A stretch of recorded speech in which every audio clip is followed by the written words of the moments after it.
we are still looking at the case, of course, in the judgment. In fact, the judgment there in the case against Julius Malema, EFF leader, a little earlier on. So we're looking at the political implications that come with this particular ruling by the court. We do know that, of course, sentencing procedures will then begin next year in January. But what then happens between this time and when he needs to return to court? Let's now speak to Leeto Nthoba, political analyst and lecturer at Central University of Technology. Very good evening to you, and thank you so much for your time. So he's planning to challenge his conviction. It doesn't come as a surprise, does it? No, it doesn't come as a surprise. Julius Malema posits himself as this warrior type leader that's not going to lay down for anything and allow himself to be the victim of the system. And I think that is in his nature, to come and try and challenge such a sentence and take it to its logical end. But thinking about it politically, that's what all political leaders in South Africa do, right? Coming from Cyril Ramaphosa right on down to the lowest politician in South Africa, they'll take the court challenge instead of the ramifications on any day. So when he, as you speak about him, presenting himself as a warrior, he says that for him, this ruling doesn't mark the end of his political career, and that as a revolutionary, he says going to prison or death is a badge of honor. One wonders what then becomes the political implications, if any, for him and his party. Well, yes, the prison is a badge of honor is a great myth for South African politicians to carry around their necks, right? But in actual fact, the EFF is built around the cult of personality that is Julius Malema. And so him going to prison, no matter for how long a stretch, so even if it's a year, would be very difficult for his political party, but also for his political fortunes, right? Because Julius Malema has always posited himself as the alternative to the ANC, which is much cleaner than the ANC, right? And so this is a blemish on his name, and a kind of blemish that even prison carries a stigma in South Africa. No matter what kind of politician you are, the stigma around prison lays large in South Africa, and trust is very, very thin when it comes to people who've been to prison in South Africa. And I think it's evident in how Gayton McKenzie, for instance, reacted to the case, and how Julius Malema himself has treated Gayton McKenzie for having been in prison before. And I think that kind of dynamic shows you how South Africa reacts to prison sentences in a visceral way that might be detrimental to a politician in the future. So could the implications be as harsh if maybe he receives a suspended sentence?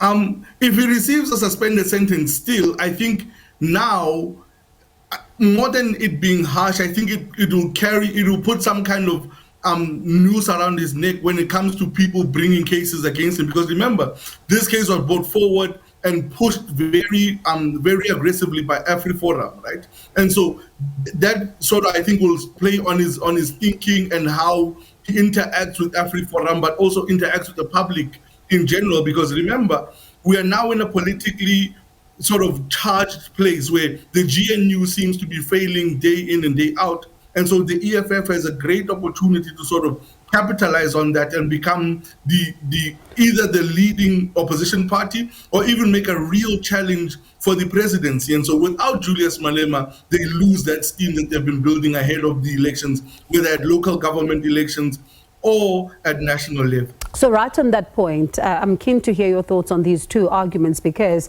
he says that he was the target, given the fact that he says that he was the only one found guilty and his counterpart wasn't. But when you read, for example, some of the reports, political analyst Andre Duvenage is quoted in the George Herald saying that he will not survive this in terms of politics. But also Professor Ntsikelelo Breakfast saying that it's still too soon to tell, given the fact that we don't know how things will pan out as far as the sentencing is concerned. So which argument are you leaning closer towards?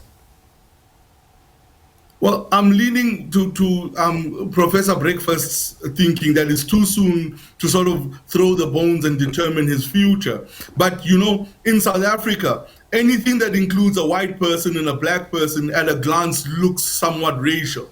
And so in this case, because Julius Malema and AfriForum themselves have been at loggerheads on racial bases, you might want to say that this argument or this fight devolves into that. But I think it's a little bit more nuanced, because Julius Malema himself during the trial said that his counterpart, who was white, was innocent in looking at the evidence in the video. So it can't just be that the white guy was innocent because he's white and he's guilty because he's black.